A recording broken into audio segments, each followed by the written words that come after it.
સુરત શહેરમાં વટ સાવિત્રી વ્રતની ભક્તિમય અને આસ્થાપૂર્વક ઉજવણી કરવામાં આવી, જેમાં સુહાગન મહિલાઓએ પોતાના દીર્ઘ આયુષ્ય અને પરિવારના સુખ સમૃદ્ધિ માટે વટ વૃક્ષની પૂજા અર્ચના કરી હતી. શહેરના વિવિધ મંદિરો અને વટ વૃક્ષો પાસે મહિલાઓની ભારે ભીડ જોવા મળી હતી. સુરત શહેરમાં આજે વટ સાવિત્રી વ્રતની ભક્તિમય અને શ્રદ્ધાભેર ઉજવણી કરવામાં આવી હતી. વહેલી સવારથી જ સુહાગન મહિલાઓ મંદિરો તેમજ વટ વૃક્ષ પાસે મોટી સંખ્યામાં એકત્રિત થઈ ગઈ હતી. મહિલાઓએ પરંપરાગત વેશભૂષા ધારણ કરી ધાર્મિક વિધિ વિધાન સાથે વટ સાવિત્રી વ્રતનું પાલન કર્યું હતું. પતિના દીર્ઘ આયુષ્ય અને પરિવારના સુખ સમૃદ્ધિ અને અખંડ સૌભાગ્યની કામના સાથે વટ વૃક્ષની પૂજા અર્ચના કરવામાં આવી હતી. આ પ્રસંગે મહિલાઓએ વટ વૃક્ષની પરિક્રમા કરી કાચા સૂતરના દોરા બાંધી પ્રાર્થના કરી હતી. વટ સાવિત્રી વ્રતનું હિન્દુ ધર્મમાં વિશેષ મહત્વ માનવામાં આવ્યું છે. પૌરાણિક માન્યતા મુજબ માતા સાવિત્રીએ પોતાના પતિ સત્યવાનના પ્રાણ યમરાજ પાસેથી પરત મેળવ્યા હતા, જેના સ્મરણ રૂપે આ વ્રત કરવામાં આવે છે. મહિલાઓએ વ્રત કરતા સાંભળી ધાર્મિક અનુષ્ઠાનોમાં ભાગ લીધો હતો.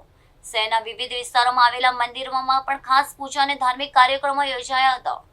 વાતાવરણમાં ભક્તિ અને આસ્થાનો માહોલ જોવા મળ્યો હતો. પરિવારના કલ્યાણ અને પતિના આરોગ્ય માટે મહિલાઓ શ્રદ્ધાપૂર્વક પ્રાર્થના અર્પણ કરી હતી. અનેક સ્થળોએ મહિલાઓ સમૂહમાં પૂજા કરી પરંપરાને જીવંત રાખવાનો સંદેશ આપ્યો હતો. વટ સાવિત્રી વ્રતની ઉજવણી સાથે સુરત શહેરમાં ધાર્મિક અને સાંસ્કૃતિક રંગત છવાઈ ગઈ હતી. મારું નામ દિવ્યા જરીવાળા છે. આજના દિવસે અમે સવારે વહેલા ઉઠીને હસબન્ડની ઘરે પૂજા કરીએ છીએ. પછી અમે સૌભાગ્યવતીનો સામાન લઈને વડલાની પૂજા કરવા આવીએ છીએ. આજનો મહિમા ખૂબ જ ઘણો મહત્વનો છે. એની લાંબી આયુષ્ય વધે એના માટે અમે વ્રત રાખીએ છીએ. મારું નામ પૂજા. આજે કઈ પ્રકારનું વ્રત કરવામાં આવે? આજે વટ સાવિત્રી પૂનમનું વ્રત કરવામાં આવે છે. આપણા પતિ માટે કરવાનું આવે છે વટ સાવિત્રી પૂનમ.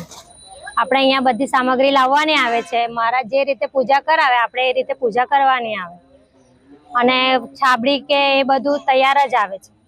કેટલા વર્ષોથી આ વ્રત? આજે હું 12 વર્ષથી વ્રત કરું છું અને અહીંયા પૂજા કરવા આવું છું.